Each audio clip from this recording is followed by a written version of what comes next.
home level care, but want to keep living where you are? Check out Providence Elder Place PACE. This program offers healthcare, housing, transportation, and recreational activities. There are no co-pays or deductibles, and it's covered through Medicare and Medicaid. Providence Elder Place PACE works to keep you healthy and in your home. Call 206-320-5325 or visit providence.org Elder Place. Providence.org Elder Place. Hi, it's your favorite Rainier Avenue radio host from the Clean Greens Living Live show. It's Queen Bree and Robin T. Our show is live every Thursday at 3:30 p.m. Pacific Standard Time with topics ranging from life on the farm, health and wellness, and race and social justice. We feature guests each week with expertise in activism, entrepreneurship, healing, and food justice. So come join your girls live every Thursdays at 3:30 p.m. Pacific Standard Time on the Clean Greens Living Live show. You can even call in and be a part of the show. See you then. Tune in to Real Estate and Money every Tuesday afternoon from 2:30 to 3 here on Rainier Avenue Radio.world. Join your hosts Violetta Strash with John L. Scott Kent North and Tina Lombard with Guaranteed Rate Affinity. They'll help you navigate the waters of our volatile real estate market and offer you some guidance on how to make your hard-earned money work to make your dreams come true. Learn about current trends, get tips on financial matters, and have fun, interactive discussions about your home inside and out. That's money. Here with the Rainier Avenue Radio Traffic Update. You can listen to us in your car 24/7 anytime by downloading the free TuneIn app. Once you do, search Rainier Avenue Radio. And remember, do not curse out your fellow drivers. This has been your Rainier Avenue Radio Traffic Update. Welcome to Rainier Avenue Radio. This is Afternoons with Monique, recording live in Seattle, Washington, every Thursday at 1 p.m. Good afternoon, Seattle. This is Monique Lee from Rainier Avenue Radio. You're on the Afternoons with Monique show. Today, I have the pleasure of welcoming a fellow family law attorney, Guardian Ad Litem for the Elise Buie family law group to come on the show and share with us some of her experience as a family law attorney, Guardian Ad Litem for Seattle, King County, and Snohomish County. Please welcome to my show, Miss Elise Buie. Thanks, Monique. How are you? I'm doing well. How are you doing? We don't have visual of you right now. Yeah, it was looking like that on my end as well. I don't know what the deal is. I mean, the camera looks like it's on, but don't know. Oh, here's a tip. Next to the camera, there is a little button that you might want to go back and forth and see if it will unblock turn it into the open position. Well, it's a separate camera, so I'm wondering if that is not the same thing. I can try to move it to that camera, maybe to the one in my computer. Yeah, that would be great. Will do. Yep, for sure.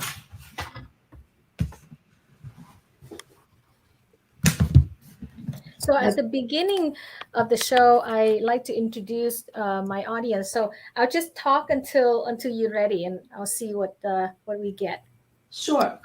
So I was going to ask you today about the role of family law attorney, collaborative law, King County family law community, the Guardian Ad Litem process. How does one become one? And I'm going to ask you about professional immunity for the Guardian Ad Litem roles or parenting evaluator law. There you are.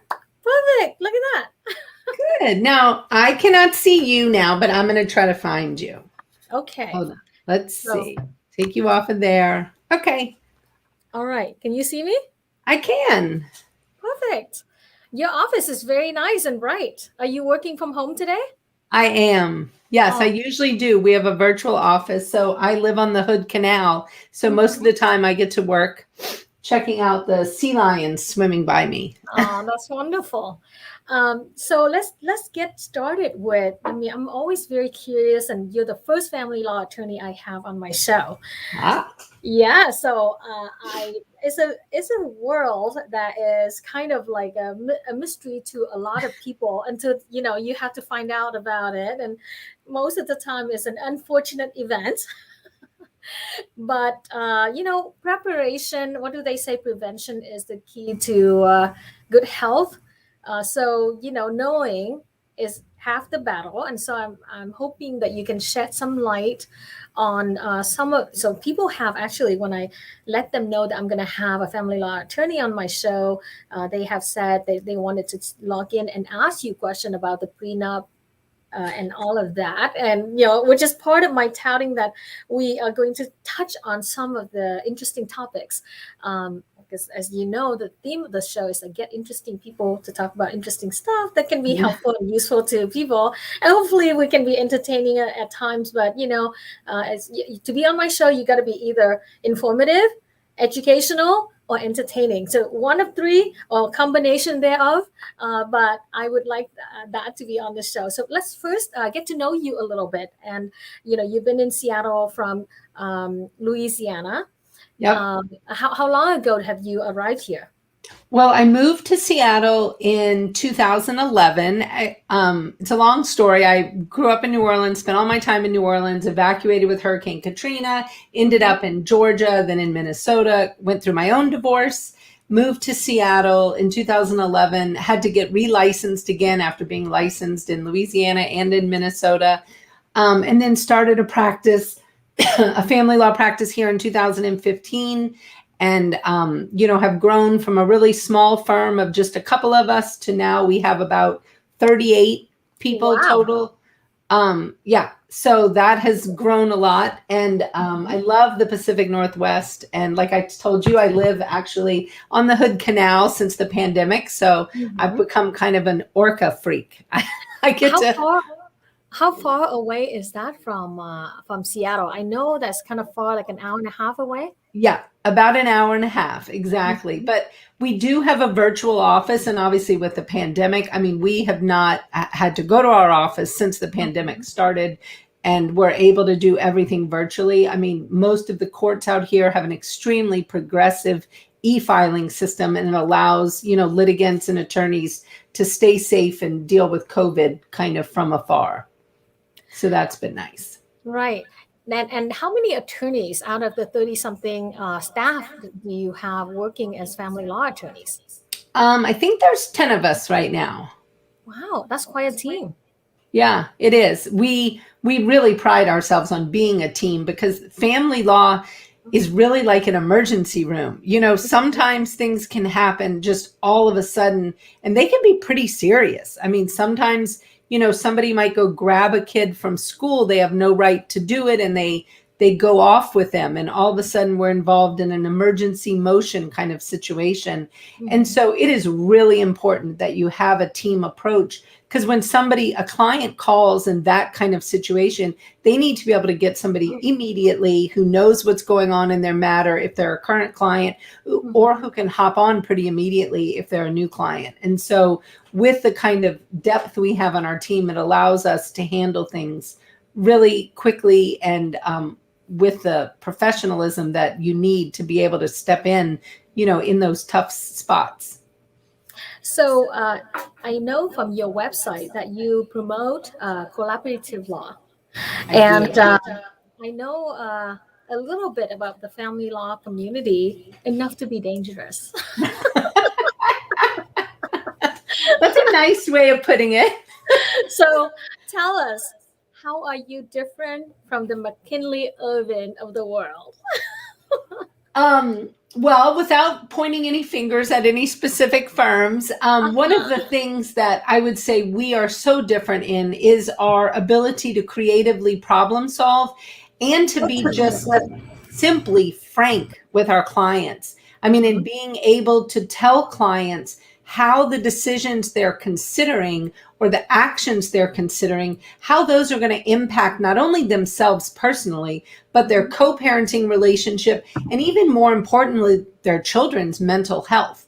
I spend much of my time, and have for many years, as a guardian ad litem in extremely high conflict cases. Right. And I mean, the thing that is so abundantly clear, not only to me, but in all the social science research, is that it is the conflict that damages children. It is not the fact of divorce. It is not living in two homes. It is not having one parent that's like, miss organic broccoli for every meal versus, the macaroni box dinner, dad. Those things don't harm children. It is the conflict, the fighting, the back and forth, the war.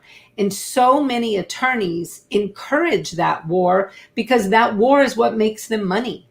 And that, I think is a real factor that you have to look at when you're hiring an attorney is your attorney willing to tell you how much this is actually going to cost if you want to do some certain action? But then more importantly, what is it going to do to your family long term? Because the goal is not to throw a hand grenade in a family. I mean, the goal is to help them get divorced. And for me, my goal is that they keep their money in their family, paying for their kids rather than paying for my kids. Right. Well, so let me say that this is a topic that we could probably spend a whole hour on. Yeah. Family law arena, but in the interest of time, we have 20 minutes on the show and we're in about 11 minutes now, and I like to ask some pretty I have a lot of thoughts from the conflicts among family and what you say. I mean, that's actually, I understand what you're trying to do for people. You try to uphold a certain standard and encourage society in a positive direction instead of conflict filled. And I have some personal thought about whether conflict among the parents and how damaging it would be necessarily resolving conflict-free world is not possible, but just solving those conflicts and making peace and bringing a solution to the family, I think that is key. But I do like the idea of collaborative law. However, I wonder how realistic is it to expect, let's say a contentious, obviously people don't get divorced if they get along with each other. So there's obviously some kind of conflict and disagreements, right? And how do you, let's say you have a party and one person say, okay, I don't really want to fight and I don't want to spend a lot of time and money on attorney. Let's split up and, let's go our separate way. And the other person said, well, I've invested a lot of my life and a lot of my time into this relationship. And for the other person to just casually walk away, or in their mind casually walk away. Or maybe there's a secret partner somewhere that nobody knows about yet. And that made that walking away easier. And they something just doesn't add up to one partner that wanted to see it works out. So now they come to you and they say, well, I want to do collaborative law, but I both of them come to you. And then one say, well, but I don't know if that's possible because there's certain things hidden and I don't know what it is yet, but we'll hash it out, we'll hash it out in court. And what do you say to those people? Well, I mean, you bring up a really good point because one of the kind of downfalls of collaborative law is a lack of transparency, because the collaborative law process is a process where you are saying you are not going to use the court system at all to come to a durable agreement. So for that to work, you must have transparency among the parties because you do not have that weapon of the court, of a subpoena power or of a contempt finding or a motions to compel or various other punitive things that the court can bring to a divorce process. That being said, you would be surprised that the collaborative process is actually not only possible, but it is the right process for even some extremely contentious divorces. Because if you are hiring highly experienced, collaboratively trained attorneys, they are trained to deal with much of the communication problem, the fears, the underlying things that are serving as so much of the problem. And there's neutral professionals that are brought in. And that is the key to the collaborative process, is bringing in a divorce coach, a financial neutral, a parenting coach. So you bring in all these other professionals to help work with the whole person and the whole problem. And often we are able to get highly contentious people through a collaborative process and actually on the other side of their divorce in a much healthier stance than they were coming into the process. This is quite transformative. Yeah. I didn't know that such a setup exists, that you work collaboratively with other professional such as a divorce coach and things like that. Somebody actually doesn't have to have a law degree to do this. Well, they don't have to have a law degree to be a divorce coach or a financial neutral or a co-parenting coach or a child specialist, but they would have to have a law degree to be the collaborative attorney in the process. Right. The affiliation is the new part to me. I didn't know that this is the additional subsidiaries type of professional that support the collaborative divorce process, which is very enlightening, because I thought, collaborative law, you must have two very collaborative people, but most of the time it doesn't happen. So these people must be starving to death because nobody works with them. No, you do not have to have people that all get along hunky-dory and are sitting around, kumbayaing. That's just not real. That's amazing. That's a very, very fascinating. You're on Rainier Avenue Radio. This is the Afternoons with Monique show, and I'm your host, Monique Lee.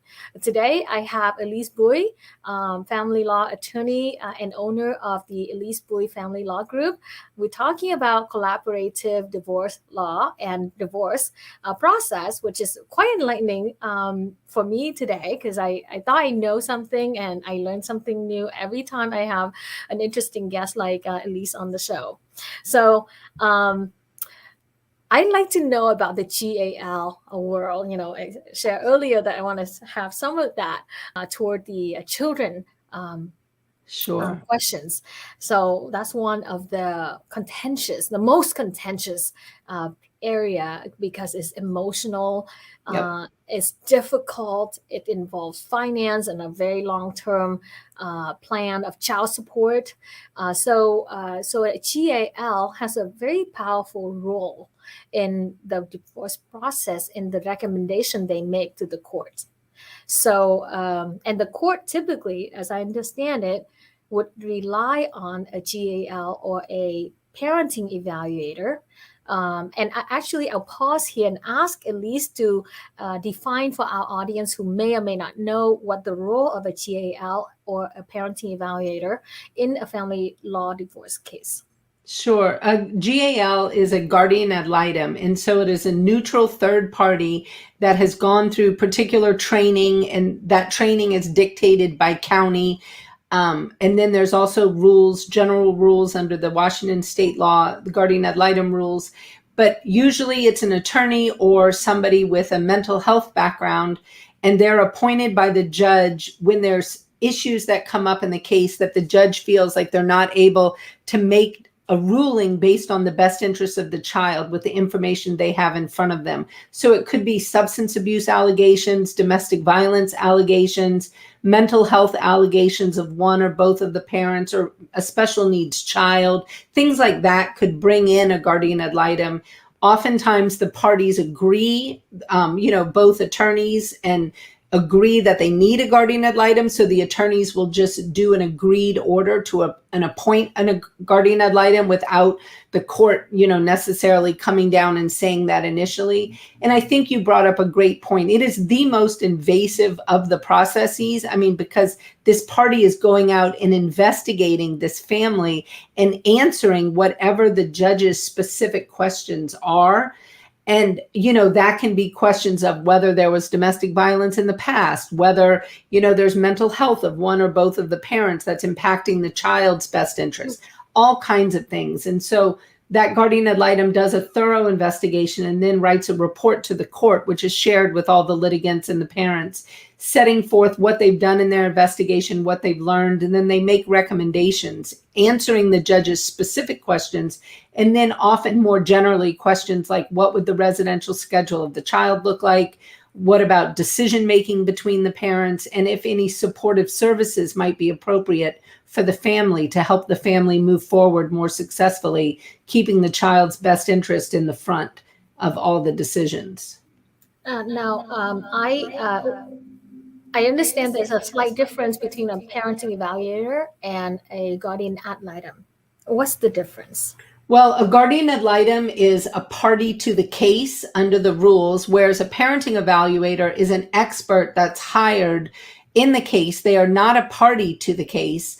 And often they are, not always, but often they're a doctorate level psychologist. And so they will do psychological testing sometimes as part of their parenting evaluation, where often a guardian ad litem will make a recommendation if they feel that a parent's psychological soundness is part of the mix. They'll make a recommendation to the court to have a psychological evaluation done. And so oftentimes, if a guardian ad litem asks for a psychological evaluation, that could be done by somebody who also could do a parenting evaluation on their own. Like they could have been hired in the case to do a parenting evaluation.